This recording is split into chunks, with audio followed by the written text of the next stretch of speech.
What are tariffs? The media is talking about them constantly. Politicians claim to know everything.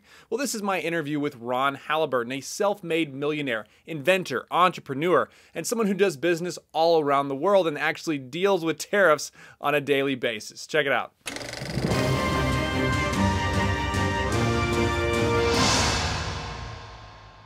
All right, how's it going? I am here once again with Ron Halliburton, world-renowned inventor and entrepreneur. He is the man that invented the machine that gives you change for your $1, $5, and $10 bills, as well as the pager systems at restaurants. He does a lot of business with arcade games around the world, and I believe he is one of the few men that you can talk to about this whole tariff situation that will know a little practical sense of what is going on.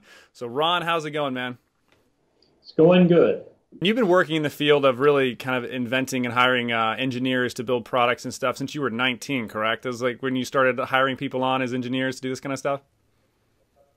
That is true. I started, of course, I didn't go to school in my high school years. I was working, and I was framing houses in the beginning.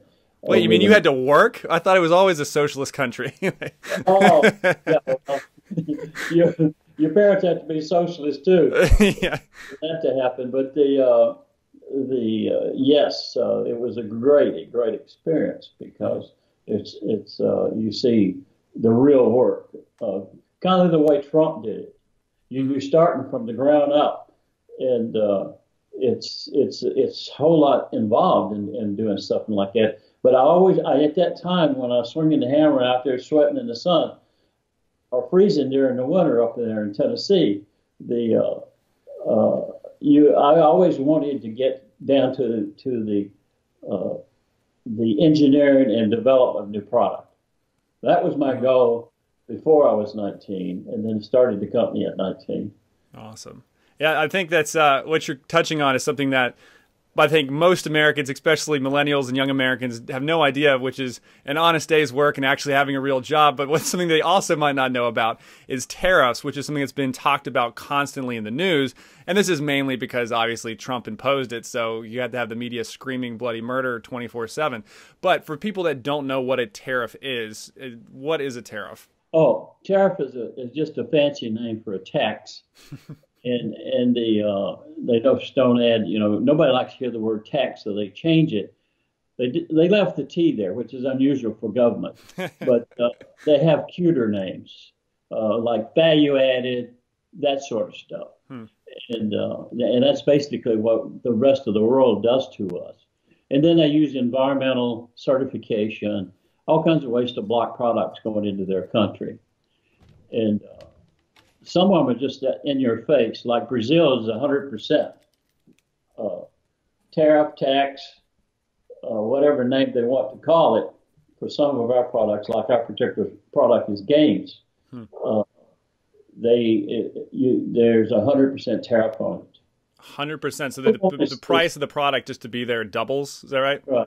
Wow. All we want is equality. It's a simple formula, like Trump has already come out, and this is what I've been preaching for years, and he's using that formula. Whatever they do, we do. Okay, so the tariffs that he would be imposing are basically to offset the tariffs they already have on our products going into their country? Right.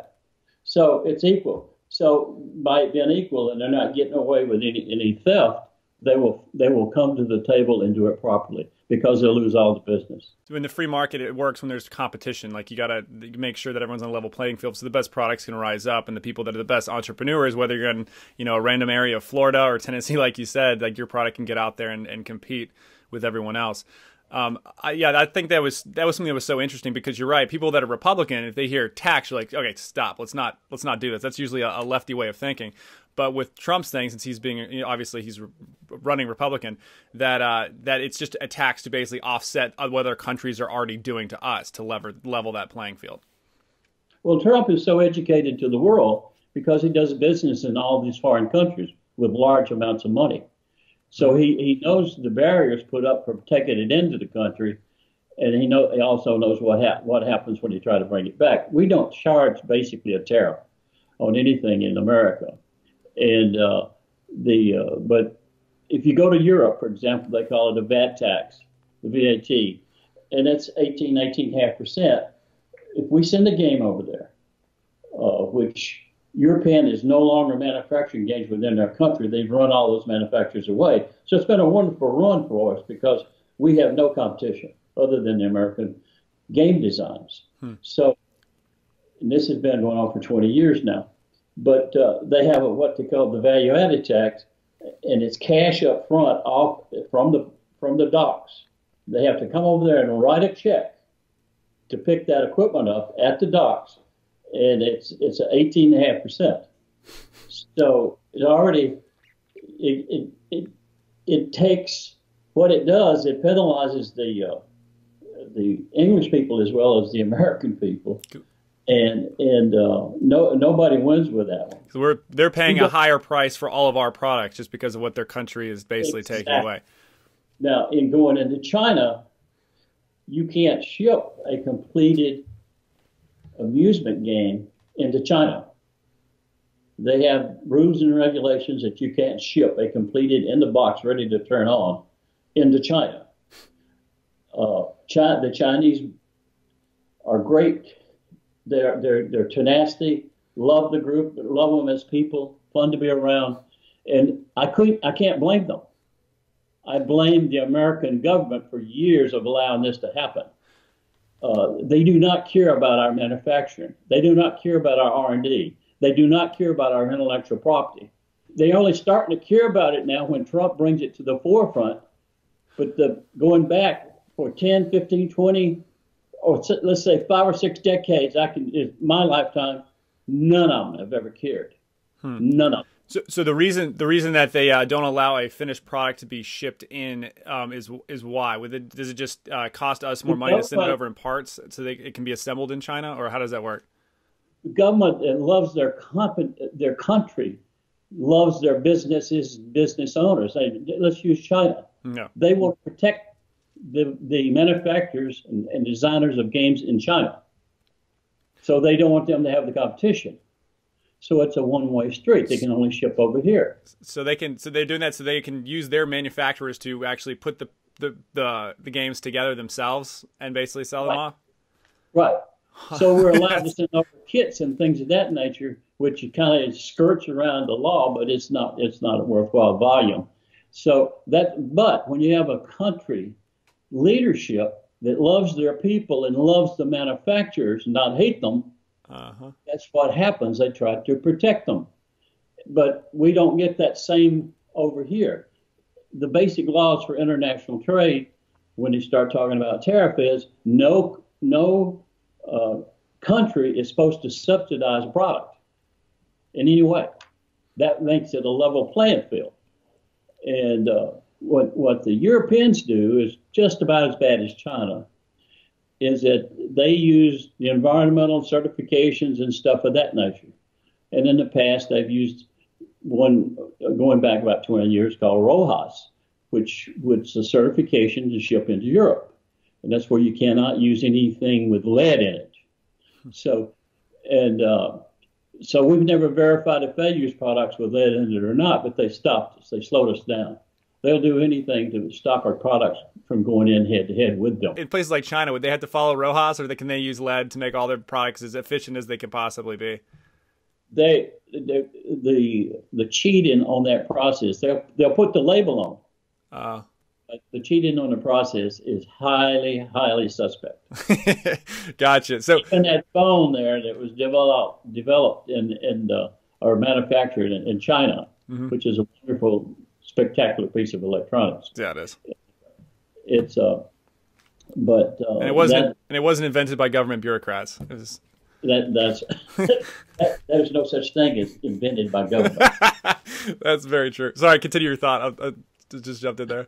So the thing with the RoHS is still going on heavy. They've added 9 more elements that you can't use. And this mainly comes out of England, which is the European Union up until a year or so. We'll see, and this is what Trump's talking about. This is how they protect their market.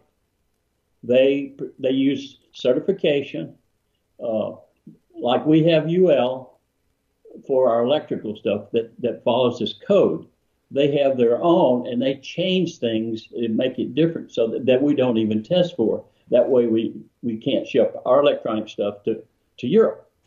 They make it harder and harder. With these tariffs, what do you think will happen, and how fast do you think it will happen in the next couple of years? Like, what do you think Trump's plan is and how it's going to turn out? Well, Trump is not like a typical politician. He's not a politician. He's a businessman, loves America, and he's looking at this as his company and his family's company. And tomorrow, that's not going to be gone away and forgotten. Mm-hmm. He's going to be relentless on this, and he's going to win them all because all the data's out there, and there's no way for them to hide it. It's they will. I think the European Union is going to come to the table first. I know Mexico will probably. Yeah, they'll have to.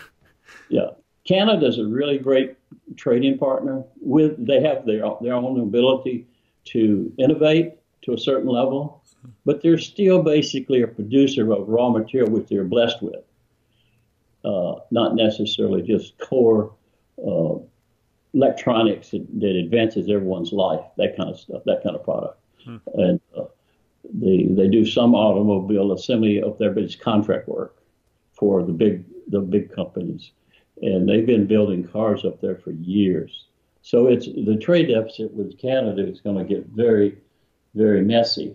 But you can go product to product from the raw materials, and you can put equality to that. Whatever we ship up there is equivalent to what? If it's 50%, it's 50%, both ways. Gotcha. That way there won't be no deficit in trades. Yeah. And well, it's really simple. Yeah, I hope that's exactly the way the plans will go out. It's the tariffing, basically leveling the playing field. When other countries do this to this, it's like you're not going to be able to upcharge us, and you're not going to be able to subsidize other products you're sending out. I think it's a great way to, like you said, bring people to the table. And for those people that don't know, I think this is a good kind of introduction into tariffs and kind of what is going on. And I do hope too, you're right, European Union charging like 20% of all of our stuff going over there. Hopefully we could do the same back and see if we can't negotiate a better deal, which is what Trump is known for. So, Ron, thank you so much for the talk, man. We'll have to do it again soon. Love it. Would love to. All right. Have a good one. If you haven't done it already, you can now download the Rebel Media app. That way you have access to the entire Rebel lineup and can take it with you wherever you go.